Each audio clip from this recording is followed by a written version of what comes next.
Karena katanya sejak pemerintahan Jokowi lingkungannya jadi lebih asri. Ada wus. Iya, tapi memang Indonesia begitu. Indonesia memang begitu. Nggak salah sih Fer. Semenjak Pak Jokowi itu ada banyak jalan tol. Iya, maksudku Iya itu. kan. Terus Infrastrukturnya banyak, jadi terbangun. gitu. Itu bagus sih. Ya, hutangnya menumpuk. Cuma Apa? cuma utangnya nambah jadi 7.000 triliun ya. Tapi ini pertanyaan yang aku paling penasaran sih. Indonesia kalau berutang, itu siapa yang tanggung jawab sama utangnya? Jawab Mas Ferry. Kayak- Jadi dia sebentar kayak apa coba lanjutin nanti. Lebih ke kenapa orang bisa ngutang tapi nggak mikirin gitu loh. Mikir tuh maksudnya kok nggak bagus lagi nggak ngomongnya. deg-degan. Aduh, Ya, nanti utangnya bayar siapa gimana ini? nih, Iya, gitu. kayak Nggak kita bagus ngutang lagi. sama temen aja mikirnya sampai berbulan-bulan kan, nggak bisa bayar gimana. Nah kalau Indonesia ini apakah bebas dari hukuman utang atau gimana? Apakah ada orang kok happy banget diutangin di Indonesia gitu? Oke, Sebelumnya pertanyaan. aku penjelasan dulu ya Iya, Stan. biar lu paham. Jadi gini ceritanya. Dia awalnya diajak mereka ngobrol nih. Iya. Terus bahas tentang utang negara. Dia bilang ini kenapa nggak nyetak duit aja biar bisa bayar utang. Oke.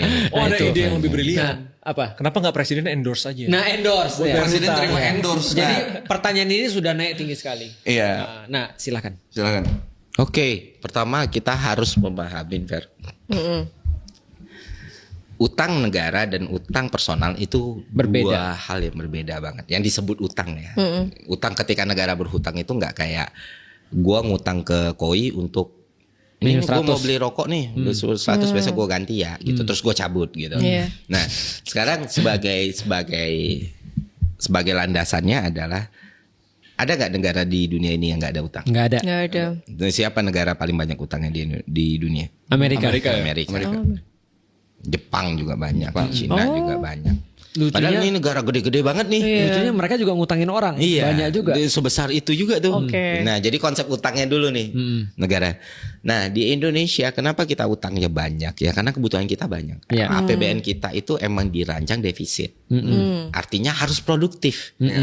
Nah, dari mana ini dibayar? Dari ya PNBP, pajak, hibah dan beberapa penerimaan negara lain. Artinya memang kita termasuk bagian dari yang membayar utang itu. Tapi utang itu dari awal sebenarnya dilakukan ya karena kebutuhan fiskal kita memang sifatnya negara itu kan harusnya gak berbisnis. Ya kan, yang didapati negara harus ditambah lagi demi kemakmuran rakyat. Ini konsepnya seluas-luasnya, makanya negara berutang. Yang berbahaya dari yang membedakan utang Indonesia dengan utang negara maju tadi dan segala macam sumber utangnya. Kebanyakan negara maju itu sumbernya bukan luar negeri tapi dari dalam sendiri Betul. ke masyarakat.